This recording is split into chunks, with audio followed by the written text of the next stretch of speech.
There's a figure in your psyche who lies, cheats, mocks, and disobeys. He breaks rules, exposes hypocrisy, makes you laugh, and then makes you deeply uncomfortable. Carl Jung called him the trickster. You can find him everywhere. In the myths of Hermes, Loki, Coyote, and the Monkey King. Who makes fun of the king. In the comedian who dares say what no one else will. Even in your own self-sabotage. The part of you that ruins your best plans at the worst possible moment. The trickster is not rational. He's not moral, but he's not evil either. He's something older than logic, wiser than order, and, paradoxically, essential for transformation. In his essay on the psychology of the trickster figure, Jung explores this chaotic archetype that lives at the edge of civilization and at the center of your unconscious. He describes the trickster as half god, half animal, a liar and a fool, but also a bringer of fire. He creates confusion but also evolution. In short, he breaks what needs to be broken. The trickster is the shadow's clown mask. He doesn't just represent our hidden instincts, he laughs at them, he exaggerates them, and in doing so, he forces us to see what we would rather ignore. In this video, we'll dive into Jung's view of the trickster archetype. You'll learn why this figure appears in dreams, jokes, myths, and memes, and what he's trying to teach us. We'll explore how the trickster disrupts not to destroy, but to initiate. How he shows up in modern culture, and in your own inner conflicts. Because sometimes it's the part of you that makes a mess, that knows how to set you free. The trickster doesn't follow the rules, but he might just lead you to a deeper kind of truth. The trickster has always lived at the edges.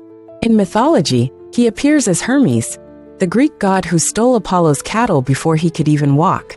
As Loki, the Norse shapeshifter who brings both cleverness and catastrophe. As Coyote in Native American tales, wise, foolish, cunning, and reckless. In every culture, some version of this figure exists, mocking the sacred, breaking the law, undoing the hero. But why? Carl Jung believed that the trickster is not just a character in stories. He is an archetype, a fundamental structure of the collective unconscious.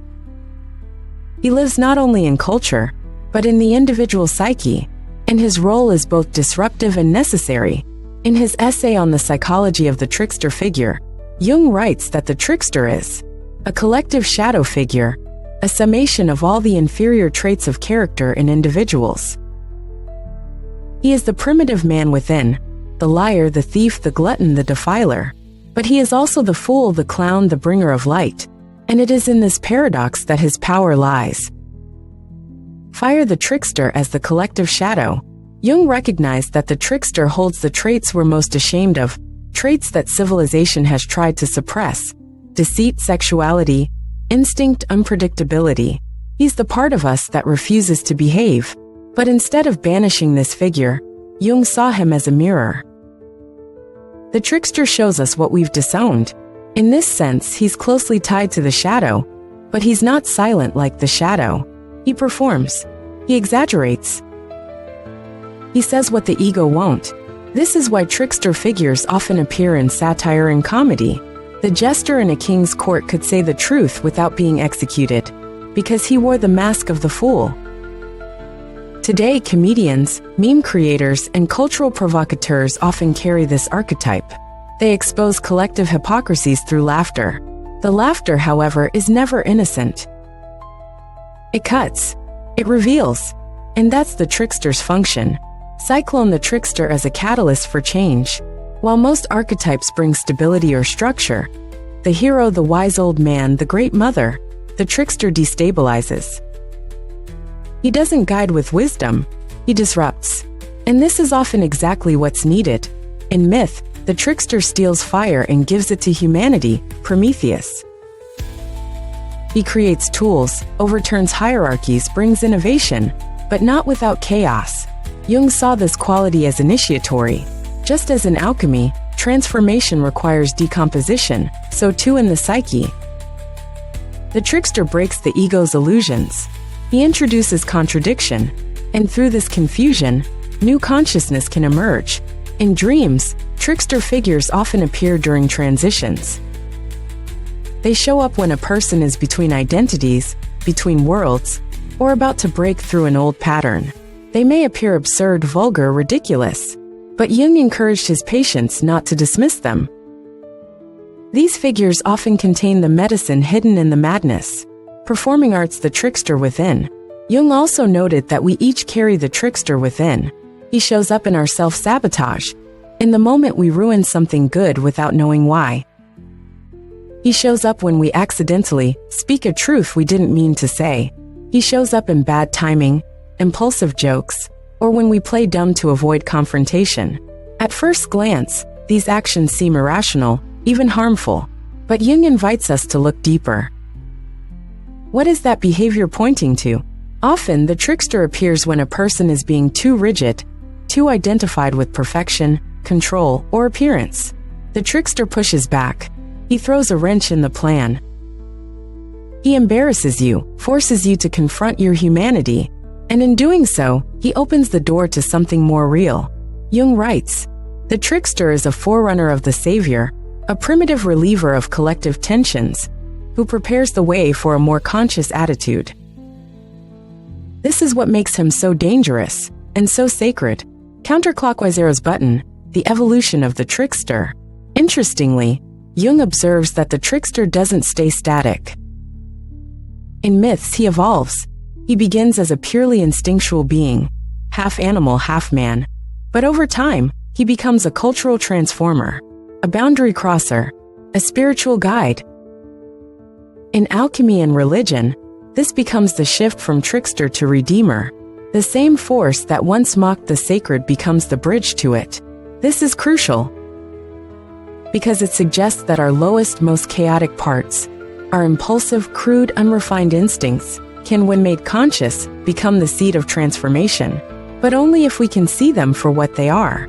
That's why Jung saw humor as essential to the spiritual path. Not the humor of cruelty, but the humor of recognition, the kind that says, "Ah, there I am again. Foolish, flawed, human." In that moment, we are no longer dominated by the trickster. We are in relationship with him, and we are free to evolve. The trickster isn't here to comfort you. He's here to expose you, to trip you up, to throw a banana peel under your ego, and laugh when you slip. But Carl Jung understood something most people miss, that laughter is sacred. And falling might be your first real step toward waking up. The trickster doesn't operate by logic or law. He doesn't play the role of the hero or the wise man. But without him, nothing changes. He is the chaos before creation, the mistake that reveals the pattern, the joke that lands harder than a sermon, and he lives in you. In your contradictions, in the things you can't control, in the part of you that rebels, resists, and ruins things just to see what's real. Jung didn't ask us to reject the trickster. He asked us to respect him. Who makes fun of the king, in the comedian who dares say what no one else will, even in your own self-sabotage, because sometimes the psyche ruins your best plans at the worst possible moment. Sometimes you need to mess up to break through. So the next time you catch yourself being foolish, impulsive, or absurd, pause. What if this isn't a mistake? What if it's your psyche testing the boundaries? What if it's the trickster, preparing the path for something new? Jung wrote, "It is through the figure of the trickster that we glimpse the earliest shadow of the self." That shadow may be wild, chaotic, and even ugly, but it's honest. And if you're willing to laugh and to look, you might just find that what you thought was sabotage was the beginning of your liberation.